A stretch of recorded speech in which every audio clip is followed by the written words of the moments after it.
When it comes to your leadership habits, remember, the potential of your leadership is a reflection of the quality of your habits. The potential of your leadership is a reflection of the quality of your habits. So if you want a bigger impact, develop better habits. I want to welcome our YouTube community. Please tell us where you're watching from. Just drop it in the comment section. Let us know where you're watching from. If you have a question, go ahead and type it in the comment section, and I may be able to answer it in a future episode. In today's episode, we're going to look at some content that's not in my new book called The Power to Change, Mastering the Habits That Matter Most. This is additional content, and I want to start with one of my favorite quotes. We know successful leaders do consistently what others do occasionally. It's all about consistently doing the right things. Now, when I look at those that are consistently successful, it doesn't matter where they start. It doesn't matter what field they're in. It doesn't matter what hand they're dealt. They find a way to improve. They find a way to grow. They find a way to add value. Why? Because the most effective leaders haven't just mastered certain skills. They've mastered a certain mindset. It's all about how they think. Remember, your habits aren't just a result of what you do. Your habits are a result of how you think. The best leaders just think differently from the rest. And so that's why we're continuing our study, the 8 habits great leaders have in common. And to be clear, if you're thinking 8 habits, I'll never do 8 habits. You don't have to master all 8 of these habits. You won't find many leaders who have all of these habits, but you won't find any successful leaders who haven't mastered most of these. Now, if you want to incorporate a few of these habits, I want to make it easy for you. Our team put together a great one-page PDF with the habits and identity statements to help you define who you want to become as a leader. This will help you change how you think and master the habits that matter most. If you'd like this PDF, you can tape it to your mirror. You can read it before you go to bed. You can put it on your desk at work. It's free to you. Get the PDF at life.church/great-habits. Life.church/great-habits. Let's get into the content. The 8 habits great leaders have in common. In the last episode, we covered the first 4. We'll review. Number 1 is the habit of no snooze. Number 2, the habit of pre-deciding. Number 3, the habit of doing the hard right. Number 4, the habit of you first leadership. If you didn't hear this episode, listen to the previous one, pick up the content. We're going to look at some new ones. Number 5, we're going to talk about the habit of touching the line. Number 6, we're going to talk about the habit of one more rep. Number 7, we're going to talk about the habit of fueling the fire. And number 8, the best leaders have the habit of showing back up. Let's look at them one by one. The first one we're going to look at is this. Number 5, the best leaders have the habit of touching the line. They touch the line. I'll explain. If you played sports growing up, chances are good you had a coach that made you run the lines. You remember that? If you didn't, what you would do is you would start on the starting line, and then you'd run to the first line, you'd touch the line with your hand, and then you run back to the starting line, and you touch the starting line. Then you go to the second line, touch it, and back to the starting line. Then you run past the first, past the second, all the way to the third, you touch it, and you go back, and you would touch the line. One of my favorite coaches said, if you want to be great, touch the line. Don't cut any corners. He said, if you cheat in practice, you cheat your progress. Touch the line. This is something that I'm almost legalistic about, and my wife, Amy, she makes fun of me. You probably would too. We have this walk that we go on. It's an hour and 15-minute walk up this giant hill, and at the end of the walk, there's a line at the very edge of the road where it stops. Every time I walk all the way up to the end, and I put my toe right on the line, and I touch the line. She says, you don't have to do it. Don't touch it. Don't touch it one time. I always touch the line because I tell myself, don't stop when you're tired. Stop when you're done. A great leadership principle. Don't stop when you're tired. Stop when you're done. Touch the line. What do? We're going to follow through. We're always going to finish with excellence what we started. We're going to touch the line. Now, here's some really good news. If you're the leader of whatever you're leading, you get to choose where the lines are. I'll give you an example. For me, I have a line on Wednesday at noon. What is that? That's a line that in my mind, my sermon notes are due to turn in for the following weekend. It's actually an artificial line.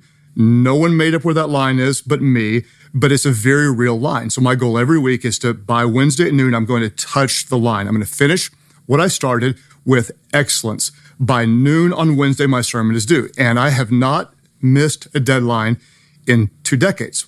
Why? Because good leaders touch the line. We do what we set out to do. We design everything around finishing what we started with excellence. Now, you may say, why do I put the sermon due on Wednesday? Because it's the most important thing that I do.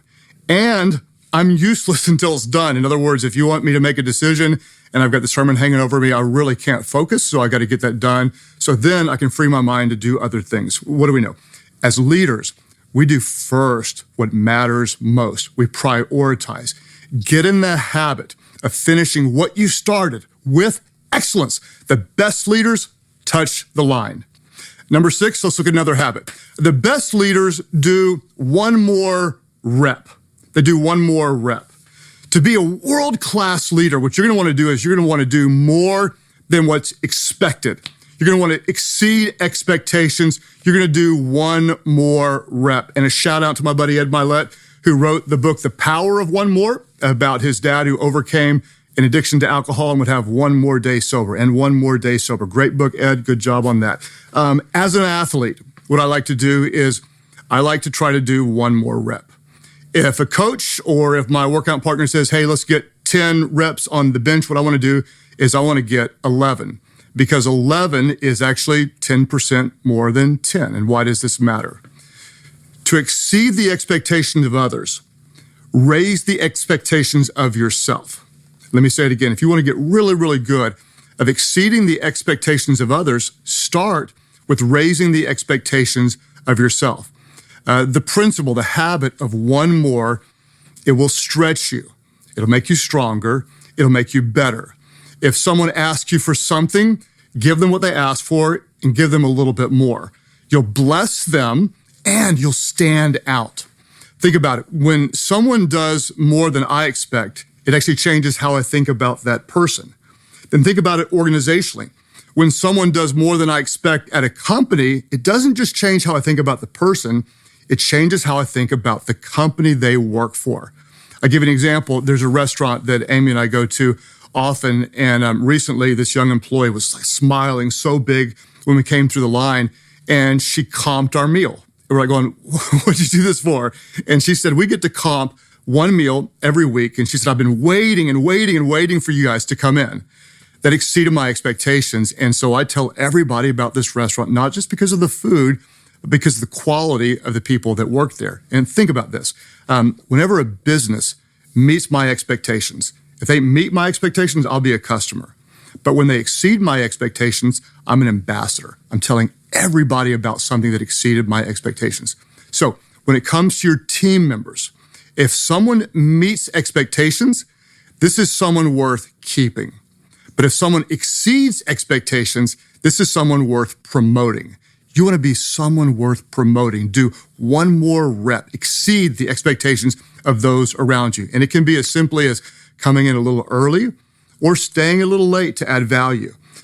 Instead of just like pointing out a problem in a meeting, don't just point out a problem, but bring a solution. That's bringing something extra. If someone gives you an assignment, don't just do what's asked, but maybe turn it in early or exceed the expectations and do a little bit more than they ask for. We're always committed to finish. That's what we do. We touch the line. The best leaders touch the line. And we do more than is expected. We have the habit of one more rep. Habit number 7. The best leaders are constantly fueling the fire. They're fueling the fire. What we want to do is we want to inspire others, but it's also important to inspire ourselves. We fuel the fire. Now, you've probably noticed it's easy to get excited about like a new job or a new project or a new mission or a new role, but it's difficult to stay passionate over time. That's why as leaders, we have to fuel our own fire. And you may notice that I talked about inspiring yourself, and I didn't say motivating yourself because there is a difference. And I'm not against motivating ever. We want to motivate, But there's a big difference between inspiring yourself and motivating yourself, because the root word for motivation is motive. To motivate yourself, you might put on your favorite song or something. You need an external motive. You need something from the outside. You need an external force pushing you toward work, pushing you toward movement, pushing you toward progress. The root of motivation is motive, but the root of inspiration is in spirit. Motivation comes from an external source. Inspiration comes from within. And there's a big difference. What's the difference? Motivation pushes you. Inspiration pulls you. If you do something out of motivation, you'll work for someone until the external motivation is removed. But if you do something out of inspiration, no one can talk you out of the passion you have to bring your best. For example, someone asked me, when you preach, now I've been preaching for 31, maybe 32 years, how do you keep the passion? I'll tell you what I do. Before I preach, I go through this ritual. In the same way an athlete might have a pregame ritual, for me, it's a pregame, pre-sermon ritual. In my mind, what I do is I go back and I see myself very, very broken in my sin before I was a Christian. And I visualize the people that I hurt. I visualize that I was a mess. And then I think through what it meant to me when I found forgiveness and found new life in Christ. Then whenever I preach, after going through this in my mind, so I'm sitting in the seat going through this, I go to preach and I take a step forward. And what I'm doing is right before I preach, I take a very big step forward. I'm stepping out of my fears, out of my insecurities, and I'm stepping into a calling. I'm not motivated. I'm inspired. It's from the inside. I'm inspired to transform lives. I like what one of the great pastors of old and the founder of the spiritual movement, John Wesley, said. He said, light yourself on fire with passion, and people will come from miles to watch you burn. You want to do this as a leader. The best leaders, they touch the line. They finish what they started with excellence. They do one more rep. We exceed the expectations of others, and we fuel the fire from the inside. We're inspired to bring our best all the time. Now, this last one is maybe my favorite, and it's certainly the most emotional to me. The best leaders have the habit of showing back up. The best leaders have the habit of showing back up. And here's something I know about you. Even if we've never met, I know this about you. You have some goal. You have a dream. You have a vision. You have something significant you want to accomplish. You want to make a difference. What I also know about you is you will hit resistance, and you're going to face opposition. And at some point, you're going to lose confidence. Whenever you stall, whatever it is, you've got staff problems, you've been working your brains out, and you're making little or no progress, you've been leading twice as hard and getting half the results, you got a difficult boss, whatever it is, discouragement sets in, and you're going to feel like giving up. You're going to second guess yourself and wonder, do I have what it takes? It might not even be in your leadership. It could be something in your personal life. Like right now, you may have a relationship that you've been trying to restore, and the harder you try, the worse it seems to get. Or you might be believing for some miracle for your child, or for a physical healing miracle, or for your finances, or to overcome some addiction or something. And you've tried and you've prayed and you've believed nothing is happening, and you're discouraged and maybe you're losing hope. What I want to do for a moment is I want to slow this down, and I'm hoping this speaks to your heart. What do you think separates average leaders from amazing leaders? What do you think separates those who are fulfilled in their leadership and those who are consistently empty in their leadership? What do you think separates successful leaders from those who struggle? Let me tell you what it's not. It's not their intelligence. It's not their appearance. It's not their talent. It's not their education. It's not who they know or what they know. What separates them is perseverance. It is the refusal to quit. Angela Duckworth did groundbreaking research, and she studied, why do successful people succeed? She looked at teachers. She looked at those in the military. She looked at people in business. And I love that she looked at spelling bee champions, like fifth grade kids that could spell words nobody else can spell. What she discovered is the thing that sets apart the best is grit. It's grit. Her book is called Grit, and she defines it as the strength of character that refuses to quit. I like what Duckworth says. She says, enthusiasm is common, endurance is rare. So, whenever I'm discouraged, and I'm probably discouraged more often than you would like to think I'm discouraged, I tell myself, when I commit, I don't quit. I'm a finisher. I show back up. When I commit, I don't quit. I am a finisher. I've been studying jiu-jitsu now for about 3 years. Pretty cool. I get beat up a lot. And my coach asked me, what is a black belt? And I said, that's someone you run from, which is someone I run from. But my coach said, no, a black belt is a white belt that refuses to quit. I like that. The first time I questioned my leadership in a significant way, it was like a long season between years 11 and 13 in the church. The church was 11, 12, 13 years old. And we had grown into a multi-site church before other churches had, and probably to an extent that others had not yet. And so we had outgrown my abilities and knowledge of how to manage my multi-site organization. The culture was challenged, the leadership unity was fractured, and I felt hopeless, completely depressed. And I went to teach at a leadership conference, and I did my lesson. I went and sat down. A hero of mine followed me, and I thought, you're nothing but a hypocrite. Like, who are you? You don't know what you're doing. You shouldn't even be here. And I was about to break down crying. I was trying to take notes with the guy who was speaking, and I heard the words on the inside that were, it wasn't audible, but it was so loud, I just wrote it down on my notepad. In my lack of confidence, in my feelings of failure, I heard the words, quit whining, you're sharp, fix it. And I wrote those words down. Quit whining, you're sharp, fix it. And it was a game changer for me. It was a game changer because all I was doing was whining and complaining about how I'm not this and not that. And the words quit whining is what I needed to hear. You're sharp. It was like I had like for me, it was like a heavenly coach telling me, like, you have what it takes. In other words, if you're still there, it's because you're supposed to be there. You have what it takes. Now, get in and do what leaders do. Fix it. Quit whining. You're sharp. Fix it. For whatever reason, I went from feeling like a victim with no authority, no ability to lead, to someone that could fix it. And I went back and assembled our top leaders and basically said, here's where I've gotten it wrong. Here's what I want to do. And are you willing to say where you got it wrong as well? And I had a really difficult leadership conversation. And at the end, we walked out unified and we stood before our team and said, here's where we messed up and here's what we're going to do. And almost instantly, there was this organizational sigh of relief going, yeah, you guys have not been unified. You haven't been together. And now that we are together, we can do something special. And it was very, very quickly where we went from having an unhealthy culture to a strong and vibrant culture. It's amazing how quickly good people respond to good leadership. And so I'd say to some of you, like right now, like you feel like you don't have what it takes. I just say, hey, quit whining. You're sharp. Get in there and do what leaders do and fix it. Because sometimes the most important thing you can do is show back up. Show back up.